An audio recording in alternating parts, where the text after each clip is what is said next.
तो आज kinetic theory of gases का ये थर्ड लेक्चर है। इसमें हम लोग स्टार्ट करते हैं डिग्री ऑफ फ्रीडम से। इसके पहले वाली वीडियो में हमने मीन फ्री पाथ, प्रेशर का डेंसिटी से रिलेशन, प्रेशर का ग्राम लॉ ऑफ डिफ्यूजन के अकॉर्डिंग वीआरएमएस से relation, Maxwell law of distribution के हिसाब से प्रोबेबल स्पीड, एवरेज स्पीड और आरएमएस स्पीड, इन सब की हम बात कर चुके थे। अब देखिए डिग्री ऑफ फ्रीडम, तो डिग्री ऑफ फ्रीडम के नाम से ही कन्फर्म है कि किसी भी मॉलिक्यूल्स के कितने भी मोशन के पार्ट हो सकते हैं। तो नाम से कन्फर्म डिग्री ऑफ फ्रीडम मतलब किसी मॉलिक्यूल्स को कितनी स्वतंत्र तरीके से वो घूम सकता है, कितनी तरीके से वो गैस में अपना जो कह सकते हो मोशन का जो पार्ट है वो कितने डायरेक्शंस को बिलोंग कर सकता है, वो डिग्री ऑफ फ्रीडम है। मतलब degree of freedom of the system is defined as a molecules have number of absorb energy. तो मतलब कोई मॉलिक्यूल्स कितनी तरीके से एनर्जी को एब्जॉर्ब कर सकता है, वो उसको कहते हैं डिग्री ऑफ फ्रीडम। एक सिंपल सा फॉर्मूला कुछ बुक्स में लिखा रहता है F = 3n - k के नाम से। आप इसको ओरल ऐसे ही समझ सकते हैं। देखिए गैस के जो डिस्क्रिप्शन के हिसाब से चलिए तो मॉलिक्यूल्स के डिग्री ऑफ फ्रीडम तीन चीजों पे डिपेंड करते हैं, एक मोनोएटॉमिक, डायटॉमिक और ट्राई एटॉमिक, या कुछ लोग उसको पॉली एटॉमिक के नाम से कहते हैं। अगर सिंगल मॉलिक्यूल है, थोड़ा सा सोचिए आप कि मेरे पास एक सिंगल मॉलिक्यूल्स है, तो ये सिंगल मॉलिक्यूल्स क्या कर सकता है, ट्रांसलेशनल मोशन भी कर सकता है, रोटेशनल मोशन भी कर सकता है। ट्रांसलेशनल और रोटेशनल दोनों हम लोगों ने सिस्टम ऑफ पार्टिकल और रोटेशन मोशन के चैप्टर पे पढ़ा था, ठीक है, चैप्टर नंबर शायद 7 था या 8 था। तो अगर मैं एक मॉलिक्यूल्स की बात करूं बेटा, तो ये मॉलिक्यूल एक सिंगल पार्टिकल है, एक सिंगल एटम है। सिंगल एटम है तो इसकी प्रोबेबिलिटी क्या है, ये एक्स में जा सकता है, ये वाई में ट्रेवल कर सकता है और ये जेड में ट्रेवल कर सकता है। क्या ये एक्स वाई के अलोंग चल सकता है? तो एक्स वाई के अगर अलोंग चलना चाहता है तो कम से कम एटलीस्ट 2 कोऑर्डिनेट्स होने चाहिए, तभी तो कोई एक्स वाई में ट्रेवल करेगा। वाई जेड में ट्रेवल करने के लिए उसके पास वाई एक्सेस और जेड एक्सेस के पॉइंट्स होने चाहिए, इसके पास तो नहीं है क्योंकि सिंगल एटम है। अगर सिंगल एटम है तो उसकी प्रोबेबिलिटी क्या है, ये एक्स में भी ट्रेवल कर सकता है, ये वाई में भी ट्रेवल कर सकता है और ये जेड में भी ट्रेवल कर सकता है। तो क्या ये रोटेशनल मोशन कर सकता है? नहीं कर सकता। सिंगल एटम सिंगल किसके अराउंड में रोटेट करेगा? अगर ये रोटेशन करना भी चाहे तो ये किसके अपना एक्सेस किसको मानेगा? कोई एक्सेस का है ही नहीं। तो अगर इसका कोई एक्सेस नहीं है, इसका मतलब है कि एक मॉलिक्यूल्स जो है सिंगल एटम है, उसकी जो डिग्री ऑफ फ्रीडम है वो तीन ही तो हुई, एक्स में गया, वाई में गया और जेड में गया। क्या ये कोई वाइब्रेशनल मोशन कर सकता है? क्या ये कोई रोटेशनल मोशन कर सकता है? नहीं कर सकता। मैं मान लूं कि सिंगल एटम आपके पास है, तो सिंगल एटम कहां जा सकता है? एक्स में ट्रेवल करा दो, वाई में ट्रेवल करा दो और जेड में ट्रेवल करा दो। ये तीनों तो एक्सेस है, एक्स वाई और जेड में। मतलब अगर हम यहां पर फिगर के हिसाब से देखें तो बेटा ये एक्स एक्सेस, ये वाई एक्सेस और ये जेड एक्सेस। तो यहां पर अगर हमारे पास सिंगल एटम था तो उसको एक्स में ले जाओ, उसको वाई में ले जाओ, उसको जेड में ले जाओ। लेकिन अगर ये एक्स वाई के अलोंग रोटेशन कराओगे तो रोटेशन होगा नहीं, क्योंकि एटलीस्ट आपको 2 मॉलिक्यूल्स चाहिए रोटेशन के लिए। तो अगर रोटेशन के लिए 2 मॉलिक्यूल्स चाहिए, सिंगल एटम है तो सिंगल एटम है तो ये 2 का तो पेयर बनेगा नहीं। तो 2 का पेयर बनेगा नहीं, तो बताओ जो मोनो एटॉमिक है, जो मोनो एटॉमिक, मोनो का मीन्स होता है एक, जो मोनो एटॉमिक है मतलब जो सिंगल एटम है वो बेटा कितनी डिग्री ऑफ फ्रीडम कर पा रहा है? 3। कौन कौन से? एक्स एक्सेस, वाई एक्सेस और जेड एक्सेस। कुछ बुक्स में इसका फॉर्मूला लिखा रहता है F = 3n - k। 3n - k। n क्या है? Number of molecules, number of molecules या पार्टिकल्स कह सकते हो। और k क्या है? इंडिपेंडेंट वेज, कितने रास्तों में वो घूम सकता है, कितनी तरीके से आप रोटेशन करा सकते हैं, वो होता है के को लोग कुछ लोग कहते हैं इंडिपेंडेंट वेज। इंडिपेंडेंट वेज मतलब कितने रास्ते हैं उसके पास रोटेशन कराने के। तो अगर इसका रोटेशन कराओ तो यहां रोटेशन था ही नहीं, रोटेशन था नहीं तो के की वैल्यू कितनी थी? 0 थी। एन कितने? एक्स एक्सेस में पार्टिकल गया, वाई एक्सेस में गया, जेड एक्सेस में गया। तो भैया किस सिंगल है ना, पार्टिकल तो एक ही था ना, तो पार्टिकल एक था तो एन की वैल्यू कितनी हो गई? 1 हो गई। सोल्यूशन करिए तो F = क्या बन जाएगा? 3 × 1 - 0। बेटा कितना आ जाएगा? 3 आ जाएगा। आप चाहो तो इस फॉर्मूले से याद करो, नहीं आप इसी तरीके समझ सकते हैं कि F = क्या है? 3 है, क्योंकि सिंगल जो पार्टिकल है वो बेटा एक्स एक्सेस में जा सकता है, वाई एक्सेस में जा सकता है और जेड एक्सेस में जा सकता है। इसका मतलब है उसकी प्रोबेबिलिटी 3 डायरेक्शन की हुई है, एक्स वाई एंड जेड। ऐसे ही बेटा जब हमारे पास सेकंड आया जो डायटोमिक है, अब सोचो जो डायटोमिक है उसमें क्या हो सकता है बेटा, मान लो मेरे पास, मैं पहले से एक्सेस बना देता हूं, मेरे पास 2 मॉलिक्यूल है, ठीक। अब 2 मॉलिक्यूल्स हैं, जरा सोचना बेटा, क्या ये 2 मॉलिक्यूल्स, मान लो ये एक मार्कर है, एक ये सिंगल मॉलिक्यूल, एक ये मॉलिक्यूल, 2 हैं, ये एक्स में गया, ठीक, ये वाई में गया और ये जेड में गया, 3 एक्सेस बनी, एक्स वाई जेड, 3 एक्सेस में चला गया। तो 3 तो मोशन इसके हो गए कि एक्स में, वाई में, जेड में, ये ट्रांसलेशनल थे, ट्रांसफर किया इधर, ऊपर ट्रांसफर किया, जेड में ट्रांसफर किया, तो 3 हो गए, एक्स वाई और जेड में, ये थे ट्रांसलेशनल। अब आ जाओ रोटेशनल में, मैं इसको ले लूं, इसको ऐसे पकड़ूं, मान लो ये एक्स एक्सेस में है, ध्यान सुनना, ये एक्स एक्सेस में है, इसको रोटेशन कराओ, तो अगर ये रोटेशन करेगा, ये किस में कर रहा है, एक्स में तो करेगा नहीं, क्योंकि पार्टिकल पहले से ही कहां रखे, एक्स में। अगर एक्स में रखे तो मोमेंट ऑफ इनर्शिया 0, मान लो ये पार्टिकल यहां रखा है, मोमेंट ऑफ इनर्शिया क्या होता है, लाइन ऑफ एक्शन से डिस्टेंस, लाइन ऑफ एक्शन से डिस्टेंस, भैया ये खुद लाइन ऑफ एक्शन में रखा है, ये खुद लाइन ऑफ एक्शन में रखा है, तो I of X equal sigma M R square. जब एक्स एक्सिस में ऑलरेडी रखा है तो आर की वैल्यू तो 0 होगी, तो आर की वैल्यू 0 होगी, तो moment of inertia x axis में कितना है, 0 है। कब है, जब ये पार्टिकल एक्स एक्सिस में रखा है। तो बताओ जब ये घूमेगा तो कहां घूमेगा, या तो वाई में घूमेगा और या तो जेड में घूमेगा, या तो वाई में घूमेगा या तो जेड में घूमेगा। तो कितने रोटेशनल हो गए, 2 हो गए। मैंने इसको वाई में रखा, मैंने इसको वाई में रखा, अगर बेटा इसको आप वाई में रख दोगे, अगर अब ये रोटेशन करेगा तो या तो एक्स में करेगा और या तो जेड में करेगा। वाई में आपने रखा तो आई वाई कितना हो जाएगा, 0, क्योंकि वही उसकी लाइन ऑफ एक्शन हो जाएगी। एक बार अपने आप को मान लो कि हम लोग एक्स एक्सेस में हैं, एक्स एक्सेस में कोई लिटा दे कोई ऐसे, तो आप सोचो जरा कि एक्स एक्सेस में तो आप ट्रेवल नहीं कर सकते, रोटेशनल में कहां ट्रेवल करोगे, आपको ऐसे घुमाएगा वाई एक्सेस में आओगे, आपको ऐसे घुमाएगा जेड एक्सेस में आओगे। तो कितने चांसेस हो गए रोटेशनल के, एक तो वाई एक्सेस का हो गया, दूसरा जेड एक्सेस। अच्छा उसको वाई एक्सेस में रखो, वाई एक्सेस में आपको कोई ऐसा ऐसा रख दे, मान लो मुझको ऐसे कोई घुमा दे, तो ये एक्स एक्सेस, और एक बार घुमाएगा तो जेड एक्सेस, 2 ही एक्सेस में घुमा सकता है, क्योंकि मैं वाई एक्सेस में ऑलरेडी हूं। कितने वेज हो गए, 2। हमको जेड में कोई रख दे तो एक्स एंड वाई में, तो बताओ कितने रोटेशनल कर रहा है, 2 ही तो रोटेशनल कर रहा है, लेकिन ट्रांसलेशनल कितने कर रहा है, 3। मैंने इसको उठाया एक्स वाई और जेड, तो बताओ 3 बार कहां गया ट्रांसलेशनल, और रोटेशनल में कितना गया, 2 बार, तो 3 + 2 कितना हुआ, 5, मतलब डिग्री ऑफ फ्रीडम कितना है, 5 है। किसका बेटा, डायटोमिक का। डायटोमिक का डिग्री ऑफ फ्रीडम कितना है, 5। तो इसका मतलब है कि F कितना हो गया, 5। बोलो बात ठीक। अब इसको चाहो कुछ लोग इसमें करना चाहते हैं, तो ये N क्या है, N क्या है, उसके नंबर ऑफ पार्टिकल्स, कितने पार्टिकल लिए थे आपने, 2 पार्टिकल लिए थे, तो F इक्वल 3 × 2 माइनस कितने इंडिपेंडेंट वेज हैं, एक्स में लिया था, एक्स में लिया था, तो आई का जो मोमेंट ऑफ इनर्शिया एक्स का था वो कितना था, 0 था। तो बताओ एक रास्ता लिया ना आपने, तो माइनस का 1, आपने पार्टिकल को कहां रखा, एक्स में, तो एक रास्ता, वाई में रखा तब भी 1, जेड में रखा तब भी 1, तो बताओ कितना आया, 3 × 2 = 6 - 1 कितना बेटा, 5। तो इसको याद करने की जरूरत ही नहीं है, सीधे सीधे आप समझो ना F की वैल्यू 5 कैसे निकली, बस सीधे सीधे आप ये समझो कि F की वैल्यू 5 कैसे आई। मैं फिर से उसको एक्सप्लेन कर दूं कि मेरे पास ये 2 मॉलिक्यूल्स हैं, ये एक्स एक्सेस में गया 1 ट्रांसलेशनल, वाई में गया 2 ट्रांसलेशनल, जेड में गया 3 ट्रांसलेशनल, ठीक।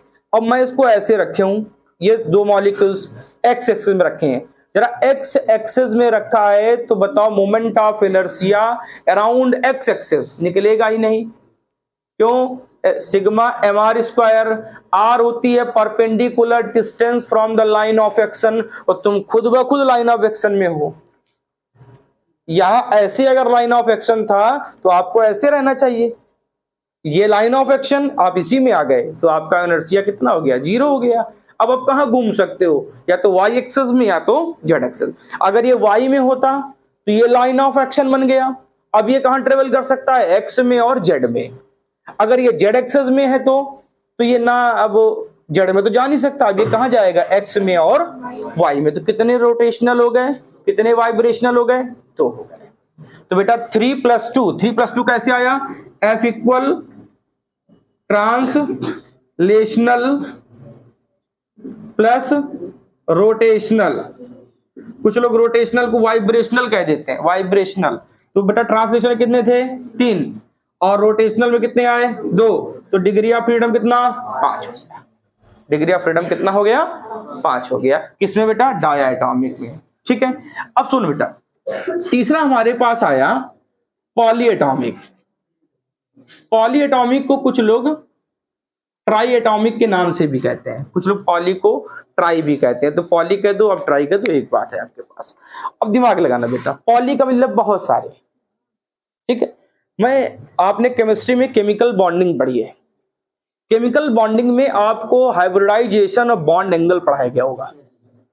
जैसे हमारे पास H2O है, H2O, अगर हम H2O की बात करें तो H2O में ऑक्सीजन के पास कितने इलेक्ट्रॉन, ऑक्सीजन के एटॉमिक नंबर 8, एटॉमिक नंबर 8 को आप ब्रेक करोगे तो 2,6 बनेगा, मतलब इसके आउटर मोस्ट में 6 इलेक्ट्रॉन है। जबकि हाइड्रोजन के पास एक। तो अगर हम H2O की बात करें तो एक इलेक्ट्रॉन लेकर हाइड्रोजन तो अपना बॉन्ड कंप्लीट कर देगा, अपना ऑक्टेट रूल कंप्लीट कर लेगा। आपके पास बचे 4, आपके पास बचे 4। अच्छा जरा 4 बचे तो क्या इसका हाइब्रिडाइजेशन बता सकते हैं आप? अगर 4 इलेक्ट्रॉन बचे तो बताइए हाइब्रिडाइजेशन H2O में कितना होगा, कितना होगा? H2O में हाइब्रिडाइजेशन क्या होगा? हाँ सोच के बताएं, कैसे निकालते हैं, कैसे निकालते हैं? Lone pair plus number of electron से। तो 2 बॉन्ड बने, 2 बॉन्ड बने और 2 लोन पेयर हो गए, तो 2 2 4 sp3। तो टेक्निक आपको आनी चाहिए ना। अब मेरे पास 2 चीजें हो गई, पॉलीएटॉमिक में 2 बातें हो गई। एक तो क्रिस्टल बनाता है ट्रायंगल साइड में, और एक क्रिस्टल बनाता है लीनियर, मतलब एक होता है नॉन लीनियर और एक होता है लीनियर। अब बात को समझना फिर से, पॉलीएटॉमिक में 2 चीजें हमारे पास, पहला होता है बेटा नॉन लीनियर और दूसरा होता है बेटा लीनियर। मैं इसको फिजिक्स से रिलेट करता हूं, वो टॉपिक फिलहाल आपने पढ़ा नहीं है, फिर भी कोशिश करना आपको समझ में आए। बेटा मैंने कहा एग्जांपल पे H2O, ठीक, और यहां पर लिया CO2। CO2 में कार्बन, इधर ऑक्सीजन, इधर ऑक्सीजन। ठीक, H2O में क्या होता है, यहां हाइड्रोजन, यहां ऑक्सीजन, यहां ऑक्सीजन। ठीक, अब बात को बहुत ध्यान समझना, इसमें जितना भी नेगेटिव चार्ज होगा और जितना भी पॉजिटिव चार्ज होगा, जितना नेगेटिव होगा और जितना पॉजिटिव होगा, अगर वो सेंटर पे कोइंसाइड कर जाए, अगर वो सेंटर पे कोइंसाइड कर जाए तो वो होते हैं पोलर मॉलिक्यूल, वो होते हैं पोलर मॉलिक्यूल। जितने भी लीनियर होते हैं आपके लीनियर, वो सब होते हैं पोलर मॉलिक्यूल, वो सब होते हैं पोलर। अब आ जाओ नॉन लीनियर, नॉन लीनियर में नेट पॉजिटिव चार्ज और net negative charge centre of mass पे कभी नहीं आता, या तो सेंटर ऑफ मास के राइट साइड शिफ्ट करेगा या तो लेफ्ट साइड शिफ्ट करेगा, वो होते हैं नॉन पोलर, वो होते हैं नॉन पोलर।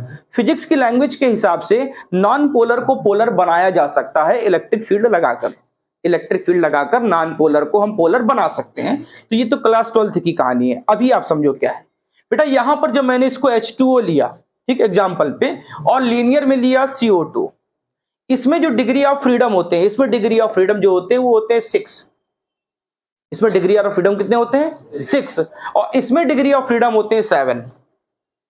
लीनियर में होते हैं 7 और नॉन लीनियर में होते हैं 6। फिर से मेरी बात को ध्यान सुनना, कैसे, और मैं इसको समझाता हूं, ये तो एक्सेप्शनल केस है, पहले इसको समझो। नॉन लीनियर में 6 कैसे, एक तो आप समझ गए, उसको उठाओ x में, इसको उठाओ y में, इसको उठाओ z में, 3 तो ऐसे ही हो गए ट्रांसलेशनल। ठीक, इसको x y z तीन हो गए। अब आओ ये तीन तो ट्रांसलेशनल हो गया, रोटेशनल कैसे बेटा? अगर इसको आप कुछ स्ट्रक्चर के हिसाब से पकड़ो, मान लो ये है, ठीक, ये ट्रायंगल साइड है, एक मॉलिक्यूल यहां पर भी है, ठीक। अगर मैं आपसे कहूं तो H2O के हिसाब से अगर मैं इसका रोटेशन x एक्सिस में कराऊं, मान लो ये x एक्सिस में रख दूं और रोटेशन कराऊं, तो एट अ सर्टेन टाइम दो तो नहीं करेंगे, जब उसको घुमाओगे तो दो तो x एक्सिस को बिलोंग करेंगे जिनका इनर्शिया जीरो होगा, दो मॉलिक्यूल्स का। लेकिन एक जो होगा आपका, जो ऊपर की तरफ होगा, वो हमेशा क्या करेगा? अगर x एक्सिस में घुमाओगे तो y को शिफ्ट करेगा, और y में घुमाओगे तो वो z में शिफ्ट करेगा। मतलब दो नहीं करेंगे, सिर्फ कौन करेगा? एक करेगा आपके लिए। लेकिन कर तो रहा है कोई ना कोई मॉलिक्यूल, ऐसा तो नहीं तीनों आपके x एक्सिस में आ गए तो x एक्सिस को जीरो कर रहे हैं, ऐसा नहीं है, दो कर रहे हैं, दो मॉलिक्यूल्स कर रहे हैं, लेकिन तीसरा x एक्सिस में को बिलोंग नहीं करेगा जब आप x में रखोगे। तो अगर आप इसको x में शिफ्ट कराओगे तो आपके पास एक बचेगा, जब घुमाओगे तो वही मॉलिक्यूल्स आपका वाइब्रेशनल क्रिएट करेगा, ये दो क्रिएट नहीं करते हैं। तो बताओ कितने? अगर x में ले गए तो दो तो नहीं करेंगे, एक करेगा, ठीक। y में ले गए दो नहीं करेंगे, एक करेगा। z में ले गए दो नहीं करेगा, एक करेगा। तो तीनों तो कर रहे हैं, एक एक मॉलिक्यूल कर रहा है कि नहीं कर रहा है? तो कितने वाइब्रेशनल हो गए? तीन हो गए ना। अगर जब तीन मॉलिक्यूल्स हमारे पास थे, आप x को ले गए और जैसे ही वाइब्रेशन में घुमाया तो एक मॉलिक्यूल्स क्या कर रहा था? क्रिएट कर रहा था मोमेंट ऑफ इनर्शिया, एक, तो एक हो गया। जब y में ले गए वही कहानी, फिर दो नहीं कर रहे थे, एक क्रिएट कर रहा था, तो एक हो गया। फिर आप z एक्सिस में आए तो दो नहीं कर रहे थे, एक क्रिएट कर रहा था, बताओ कितने हो गए? तीन हो गए ना। मतलब तीन ट्रांसलेशनल हो गए और तीन रोटेशनल हो गए, तो 3 + 3 कितना हो गया? 6 हो गया। इसका मतलब है कि जो नॉन लीनियर है बेटा, इसका f कितना होता है? कैसे बेटा? 3 ट्रांसलेशनल और बेटा 3। हाँ, अगर आपसे कोई ये कहे, क्या ये बताइए H2O में तीनों मॉलिक्यूल्स कर रहे थे? तो तीनों नहीं कर रहे थे। At present time, at a sudden time सिर्फ एक मॉलिक्यूल करेगा, सिर्फ एक, दो आपको नहीं करेंगे। जैसे मान लो मैं थोड़ा सा स्ट्रक्चर बनाता हूं, ये है आपके पास, ठीक। आप x एक्सिस में ले गए, x एक्सिस में, अब x एक्सिस में चला गया, ये y में चला गया, z में चला गया, तीन मिल गए। अब आप जब x में ले गए, इसको घुमाओगे तो ये दो तो एक साथ घूमेंगे, लेकिन ये वाला अलग हो जाएगा। जब आप x में इसको रोटेशन कराओगे, रोटेशन, तो ये वाला जब इसको ऊपर करोगे तो इधर आ जाएगा, जब इसको ऊपर करोगे तो ये नीचे आ जाएगा। मतलब ये जो मॉलिक्यूल है ये लगातार ये वाइब्रेशनल क्रिएट करता रहेगा। तो ये लगातार वाइब्रेशनल क्रिएट करेगा, तो कितनी प्रोबेबिलिटी हो गई? x में, y में और z में। एक बार x एक्सिस के राउंड घुमा सकते हो, एक बार y एक्सिस के राउंड घुमा सकते हो, एक बार z एक्सिस के राउंड। अब इसको और भी समझ लो कैसे, मतलब मुझको ही मान लो, मुझको लिटा दिया जाए, हाँ मुझे मान लो मुझे लिटा दिया गया और यहाँ पर एक बड़ा सा गोला बांध दिया गया मेरे पेट पे। अब समझना, मैं x एक्सिस में लेटा हूं, तो बताओ मेरा मॉलिक्यूल तो z एक्सिस में जा रहा है। अगर मुझे घुमाओगे तो वो लगातार घूमेगा, क्रिएट करेगा, एक हो गया। मुझे y एक्सिस में कर दो तब भी वो कहां जाएगा? x एक्सिस में, डाउनवर्ड नीचे की तरफ भागेगा। अब मुझे घुमाओगे तो वही मॉलिक्यूल्स चारों तरफ ही घूमेगा। तो मतलब दो मॉलिक्यूल्स तुम्हारे फिक्स हो गए, लेकिन जो तीसरा है लगातार वो वाइब्रेशनल क्रिएट करता रहेगा। x में ले जाओगे तो y को भागेगा, y में ले जाओगे तो z में आएगा। तो कितने वाइब्रेशनल करा सकता है? x में, y में और z में। तो आपके पास कितने ट्रांसलेशनल हो गए? तीन, वो तो तीन ही होंगे। और वाइब्रेशनल या रोटेशनल कितने हो गए? तीन हो गए। तो 3 + 3 कितना हो गया? 6 हो गया। अब इस फॉर्मूले से लगा सकते हो बेटा, इसको चाहो इस फॉर्मूले से लगा लो, 3n - k। तो बेटा जरा सोचो, n कितने? तीन हो गए भाई, H2O में तीन मॉलिक्यूल हो गए, तो बेटा 3 × 3 कितने हो गए? 9। 3 × 3 कितने हो गए? 9। कितने इंडिपेंडेंट वेज? तीन ही तो थे, x, y और z। तो 3 × 3 - 3 कितना हो गया? 3 × 3 = 9 - 3 कितना हो गया? 6 हो गया। बोलो ठीक है। अब ये आपका एक्सेप्शनल केस है CO2।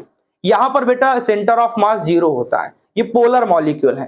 पोलर मॉलिक्यूल को नॉन पोलर बनाने के लिए इलेक्ट्रिक फील्ड लगानी पड़ती है। तो इलेक्ट्रिक फील्ड लगाने से उसको कहते हैं कि डाई इलेक्ट्रिक पोलराइजेशन कहते हैं। क्लास 12th में इस टॉपिक को डाई इलेक्ट्रिक पोलराइजेशन कहते हैं। मतलब हो नहीं रहा है, जबरदस्ती करा रहे हो। इसीलिए इसकी डिग्री ऑफ फ्रीडम कितने होते हैं? 7 होते हैं। इसके डिग्री ऑफ फ्रीडम कितने होते हैं? 7 होते हैं। तो ये एक्सेप्शनल केस जल्दी पूछा भी नहीं जाएगा, आप में ज्यादातर नॉन लीनियर पूछे जाते हैं। SO2 हो गया, H2O हो गया, जितने भी नॉन लीनियर होते हैं। नॉन लीनियर की पहचान आप तभी कर पाओगे जब आपने केमिस्ट्री में बॉन्ड एंगल और हाइब्रिडाइजेशन सही से पढ़ा होगा तो। ठीक है, इसका एग्जाम्पल क्या मोनोटॉमिक का? Hydrogen, nitrogen, oxygen, chlorine. यहां पर बेटा hydrogen gas H2O2 Cl2 Br2 इस फॉर्म में लिखा है तो सब क्या होते हैं? वो डायटॉमिक होते हैं। और H2O है, CO2 है, इस टाइप में लिखे हैं तो सब वो हमारी कैटेगरी क्या है? पॉलीएटॉमिक। अब पॉलीएटॉमिक की दो कैटेगरी हैं, लीनियर और नॉन लीनियर। लीनियर और नॉन लीनियर तभी पहचान पाओगे जब आपको बॉन्ड एंगल और हाइब्रिडाइजेशन आता होगा तो। वैसे नहीं पहचान पाते हैं तो लोग जनरली उसको 6 रख देते हैं, याद करे रहते हैं लोग, उसको 6 के नाम से लिख देते हैं, लेकिन मल्टीपल चॉइस में गलत हो जाएगा। अगर लीनियर है तो बेटा वहां पर 7 आता है, और नॉन लीनियर है तो बेटा कितना आएगा? 6 आएगा। इतनी बात ठीक है? ठीक, नोट कर ले। चलिए देखिए, law of equipartition of energy.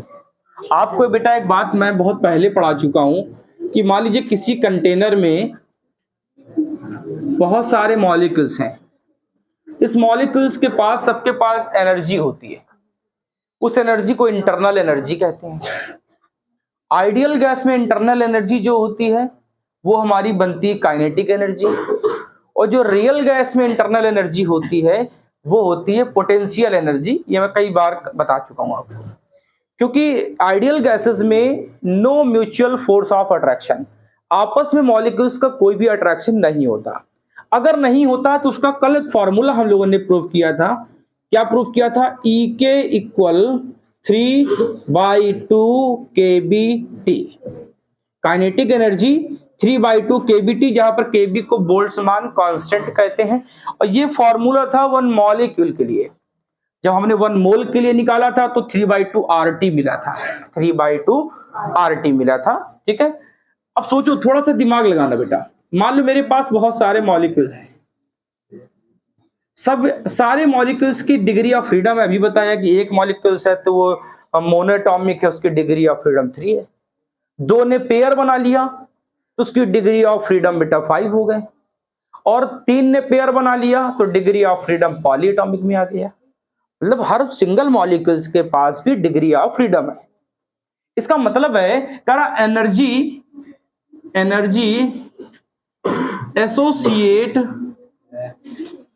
Associate with किसके साथ? ईच मॉलिक्यूल, हर मॉलिक्यूल्स के पास एनर्जी है। तो कह रहा कितनी है? कह रहा 1/2 FKT। कितनी है बेटा? 1/2 FKT। F क्या है? Degree of freedom. K क्या है? बोल्ट्जमान कांस्टेंट, और T क्या है? Absolute temperature. हर मॉलिक्यूल्स के पास अपनी एक इंटरनल एनर्जी है, उस एनर्जी को बेटा हम कहते हैं 1/2 FKT। इसको हम रिप्रेजेंट करते हैं U से। किससे रिप्रेजेंट करते हैं? U से। ठीक है, तो क्या ऐसा नहीं लग रहा है आपको कि मैं एक मॉलिक्यूल्स की इंटरनल एनर्जी की ही बात कर रहा हूं? अरे भाई, law of equipartition of energy कोई नया नहीं है, it is the part of internal energy. Internal energy means each particles have a energy, her particle के पास अपनी एनर्जी है। जैसे हम लोगों के पास पोटेंशियल एनर्जी होती है, वैसे हर पार्टिकल के पास एनर्जी है। कितनी होती है? इंटरनल एनर्जी U, बस यहां पर बता दी गई कितनी होती है? 1/2 FKT। F क्या है? Degree of freedom. K क्या है? बोल्ट्जमान कांस्टेंट, और T क्या है? Absolute temperature. इतनी बात ठीक है? अब थोड़ा सा और दिमाग लगाओ बेटा। मैं आपको एक बात पढ़ा, आपने शायद पिछले कई चैप्टरों में सुना भी होगा थर्मोडायनेमिक्स में कि Cp minus Cv equal R होता है। Cp minus Cv equal R होता है, जहां पर Cp क्या है? Specific heat at constant pressure. तो ये मोलर है, ये कौन सी है? Molar specific heat. और ये भी कौन सी है? Molar specific heat at constant volume. ठीक, दोनों का डिफरेंस गैस कांस्टेंट होता है। अब दिमाग लगाओ बेटा, हम एक एक चीज को उठाते हैं। सबसे पहले मैंने आपसे कहा एनर्जी एसोसिएटेड 1 मॉलिक्यूल्स। अगर बेटा मैं 1 मोल कह देता, 1 मोल कहता तो हमको अवोगाद्रो नंबर से मल्टीप्लाई करना पड़ता। इंटू क्या बन जाता 1/2 f(k)t। तो बताओ बेटा n इंटू 1/2 f, बेटा k की वैल्यू होती है r/n, Boltzmann constant r/n into t, n से n बेटा कैंसिल, तो बताओ कितनी आई 1/2 f(r)t। तो हम आपको लेकर चलेंगे सब जगह 1 मोल से। आप नंबर ऑफ मोल बदलना चाहे तो इंटू छोटा n कर दो, हर जगह लिए चले रहो, लास्ट में जहां हटाना हो हटा लीजिएगा। लेकिन जो आप में डेरिवेशन है वो 1 मोल के लिए ही होता है, इसलिए मैंने 1 मोल के लिए लिया है। आप चाहो कि n मोल्स तो इंटू n कर लेना, सब जगह यही प्रोसेस बरकरार रखना। अब थोड़ा सा दिमाग लगाओ, U की वैल्यू मिली, क्या आपको पता है internal energy depend on only temperature? क्या इंटरनल एनर्जी सिर्फ किस पे डिपेंड है बेटा? सिर्फ और सिर्फ टेम्परेचर पर डिपेंड है, ठीक है। तो क्या आपको पता है thermodynamics first law Q equal delta U plus W? क्या मैं इसको लिख सकता हूं dQ equal du plus dW? क्या हमको पता है eight constant volume, everyone know that in constant volume dW equal 0। Constant volume में वर्क नहीं होता, because work P delta V, V1 V2 जब चेंज ही नहीं होंगे तो डेल्टा V कितना मिलेगा आपको? 0 मिलेगा। मतलब वर्क नहीं होता किसमें? Eight constant volume. क्या आपको याद है इसी को आइसोकोरिक कहते हैं, इसी प्रोसेस को आइसोकोरिक कहते हैं। तो बताओ बेटा dQ की वैल्यू आपको कितनी मिली? du। dQ की वैल्यू कितनी मिली? du मिली, ठीक है। मैंने कौन सा प्रोसेस लिया बेटा? कौन सा प्रोसेस? Eight constant volume. तो क्या बच्चा dQ, Q की वैल्यू याद है आपको कितनी होती है? NCP delta T, NCP delta T constant pressure में, अगर कांस्टेंट वॉल्यूम कहे तो CP की जगह क्या लगा देते थे? CV। तो क्या बेटा dQ की जगह हम लिख सकते हैं NCV dt? अरे भाई D में लिखा है तो हमने भी D में लिख दिया, dQ की जगह NCV dt। कौन सी specific heat? Molar specific heat. कहां पर? At constant volume. तो Q equal NCV dt equal बेटा du, इक्वल किसके? du। 1 मोल के लिए लोगे n हटा देना, 1 मोल की बात करना, n हटा देना। तो हमने आपको 1 मोल के लिए बताया, तो बताओ CV dt इक्वल बेटा du। तो क्या बच्चा यहां से नया रिलेशन प्रूव होकर आया कि du अपॉन dt इक्वल होना चाहिए CV। क्या मेरी बात ठीक है? क्या du अपॉन dt क्या होना चाहिए? CV होना चाहिए। मैं du अपॉन dt को CV लिख सकता हूं, ठीक है। इसको लेट मैं इक्वेशन नंबर फर्स्ट मान लेता हूं। du अपॉन dt को क्या कहते हैं? CV कहते हैं। इतनी बात ठीक है, आगे बढ़ाते हैं। अब थोड़ा सा और दिमाग लगाओ बच्चे, जरा इस फॉर्मूले में आओ। U equal 1/2 f(r)t। बेटा डिग्री ऑफ फ्रीडम सबका कांस्टेंट है, डिग्री ऑफ फ्रीडम कांस्टेंट है, गैस कांस्टेंट वैसे भी कांस्टेंट है। तो बताओ internal energy depend on temperature, internal energy depend on, क्या मैं इसका डिफरेंशिएशन कर दूं टेम्परेचर के रिस्पेक्ट में? फिर से मेरी बात को ध्यान सुनना, इंटरनल एनर्जी सिर्फ और सिर्फ किस पे डिपेंड है? मैं आपसे चेंज ऑफ इंटरनल एनर्जी कहता कितनी आती? मैं आपसे चेंज ऑफ इंटरनल एनर्जी पूछता कितनी आती? 0। अरे भाई temperature constant, internal energy constant, तो 2 की जब निकालोगे बीच की तो कहां निकलेगी? 0 आएगी ना। ये तो U लिखा है ना, तो मैं इसका डिफरेंशिएट कर रहा हूं किसके रिस्पेक्ट में? टेम्परेचर के रिस्पेक्ट में। तो मैं लेट इसको बेटा सेकंड कर लो, इसको फर्स्ट कर लो, ठीक। मैं क्या कर रहा हूं? इक्वेशन फर्स्ट को डिफरेंशिएट कर रहा हूं विद रिस्पेक्ट टू टेम्परेचर। किसके रिस्पेक्ट में बच्चा? तो क्या मैं बच्चों ऐसा नहीं लिख सकता इसको du upon dt, du upon dt equal 1/2 fr, 1/2। अरे भाई इसका करोगे तो डिफरेंशिएशन का रूल पता है ना, d अपॉन dt t, यही तो लिखा है, t की पावर 1 को ले आओ सामने, ऊपर कितना बचा? 1 को ले आओ सामने, ऊपर एक पावर कम, ऊपर एक पावर कम करोगे तो t की पावर, किसी की पावर 0 तो वैल्यू कितनी? मैंने यही तो किया, हटा दिया, 1 लिख दिया यहां पर इंटू 1। बोलो बात ठीक। तो du अपॉन dt कितना है? 1/2 fr, 1/2 fr। क्या du अपॉन dt CV के इक्वल है? क्या du अपॉन dt CV के इक्वल है? क्या इक्वेशन नंबर सेकंड और थर्ड का कंपैरिजन करके देखो, क्या CV इक्वल 1/2 fr है? अगर equation number second and third का कंपैरिजन करके देखो तो पता चला CV इक्वल 1/2 FR है। बोलो इतनी बात समझ में आई? बोलो CV इक्वल कितना मिला? 1/2 FR। हर मॉलिक्यूल्स के पास जो उसकी स्वयं की एनर्जी है उसी को इंटरनल एनर्जी कहते हैं। इंटरनल एनर्जी का मतलब है कि एक मॉलिक्यूल्स डिग्री ऑफ फ्रीडम में 3 जगह ट्रांसलेशनल कर सकता है। तो मैंने कहा बताओ एनर्जी कितनी है एक मॉलिक्यूल्स के पास? तो 1/2 FR। F क्यों लगाया? क्योंकि इसकी डिग्री ऑफ फ्रीडम 3 है। अब 3 चाहो तो लिख लो, वहीं मैंने उसको F रखा है, बाद में उस F को हटा लेना। तो 1/2 FRT because internal energy depend on only temperature. तो एक मॉलिक्यूल्स के लिए तो ये इतनी निकली, तो एक मोल के लिए 1/2 FRT। इससे मल्टीप्लाई कर दो अवोगाद्रो नंबर से। तो बेटा कितनी मिली? 1/2 FRT। Internal energy depend on only temperature, मैंने टेम्परेचर के रेस्पेक्ट में डिफरेंशिएशन कर दिया। तो मिला क्या बेटा? du/dt equal 1/2 FR। यहां से t क्यों हट गया? t की पावर 1 आगे गया, तो ऊपर t की पावर 0, किसी की पावर 0 तो वैल्यू कितनी? 1। तो बेटा ये मिला। फिर हमने क्या किया? एट कांस्टेंट वॉल्यूम में थर्मोडायनामिक्स फर्स्ट लॉ लगा दिया। तो dq equal du plus dw। dw बच्चा 0 होता है किसका? आइसोकोरिक कांस्टेंट वॉल्यूम का। तो बताओ यहां पर dq किसके इक्वल? du। तो बताओ dq कितना? ncv delta t। तो मैंने लिखा ncv dt इक्वल बेटा du, n कितना? 1 मोल। तो du/dt की वैल्यू कितनी आई? cv। दोनों का कंपैरिजन करो तो cv इक्वल 1/2 FR। अब सुनो, मेयर फॉर्मूले में इसको रख देते हैं, किसको? मेयर फॉर्मूले में। तो इस फॉर्मूले को हम लोग मेयर फॉर्मूले में रख देते हैं बेटा। क्या इधर दिख रहा है? ठीक। तो बेटा Cp माइनस Cv इक्वल होता है R। तो बताओ Cp इक्वल क्या कहोगे? R plus Cv। R plus Cv ये लिखा है।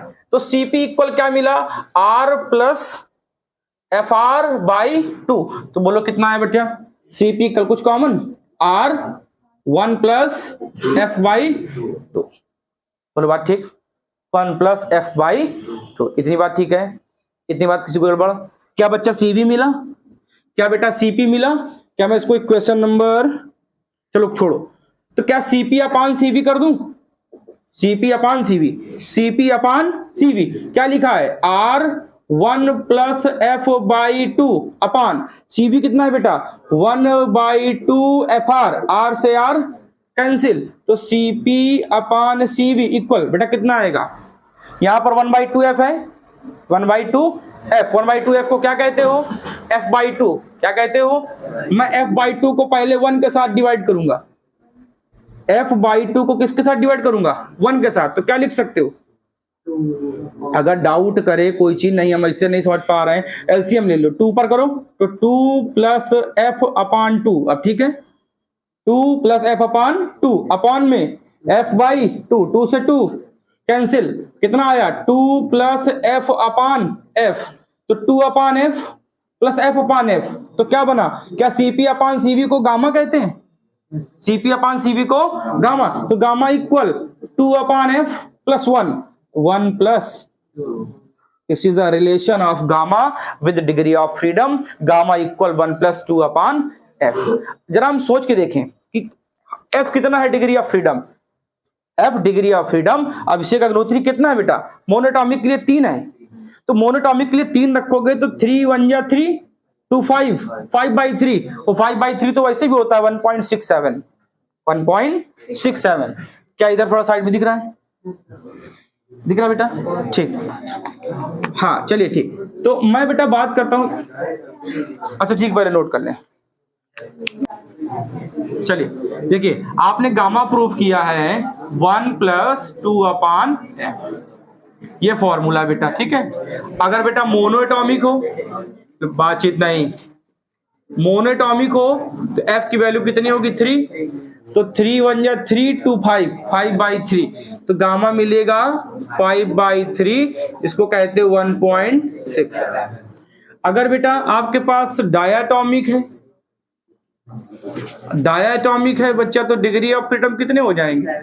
5 है ना, 5। तो 5 1 जा 5 2 7 7/5, तो बन जाएगा 7/5, जिसको कहते हो 1.4। अगर बेटा हमारे पास पॉली एटॉमिक है तो समस्या फिर यहां पर आई, क्योंकि हमारे पास दो थे, नॉन लीनियर और लीनियर। तो अगर बेटा हमारे पास नॉन लीनियर है तो डिग्री ऑफ फ्रीडम 6 होंगे, तो 6 1 या 6 2 8, 8/6, 8/6 को कहते हो 4/3, तो गामा मिलेगा 4/3, 1.33।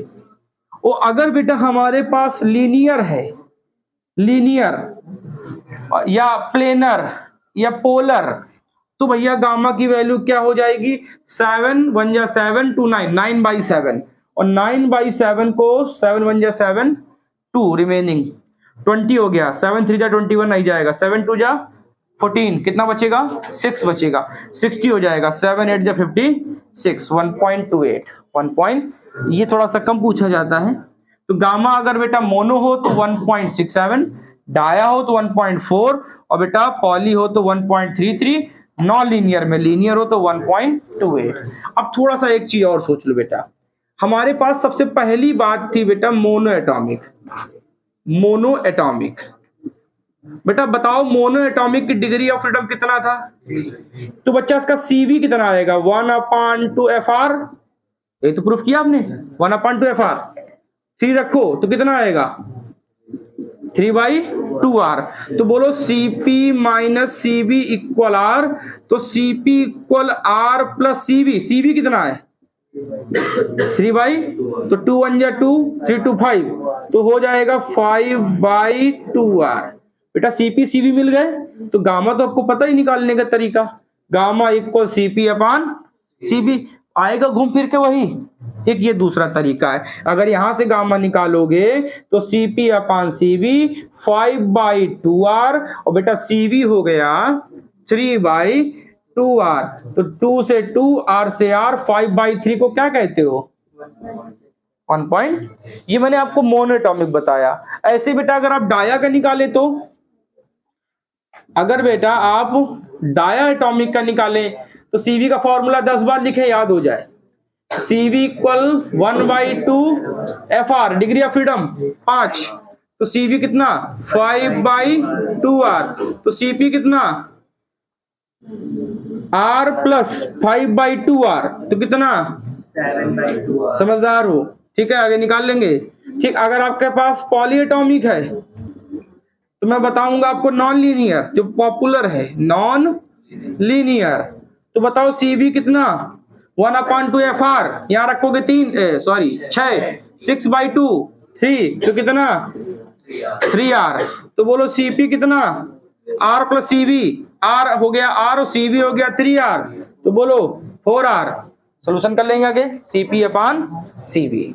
ठीक है, अब एक लास्ट चीज है, अगर बेटा ये सब कहानी हमने तब बताई सब जगह जब एक एक मोल लिए गए, ज्यादातर आपने ये देखा सब जगह एक मोल, लेकिन बेटा बाय चांस हो सकता है कि नंबर ऑफ मोल्स बदल जाएं, तो फॉर्मूला याद रखिएगा। मान लो आपसे कहे CP मिक्सचर का निकालो, मिक्स वाला 2 दे दिए, तो formula N1CP1 plus N2CP2 upon N1 plus N2। क्या दिख रहा है, दिख रहा है, ठीक। अगर बेटा CV मिक्सचर का है, मिक्सर में मतलब 2 दे देता, और अलग अलग CP CV थे, N1 मोल अलग थे, तो क्या करें, तो N1CV1 N2CV2 upon N1 plus N2, ये हो गया।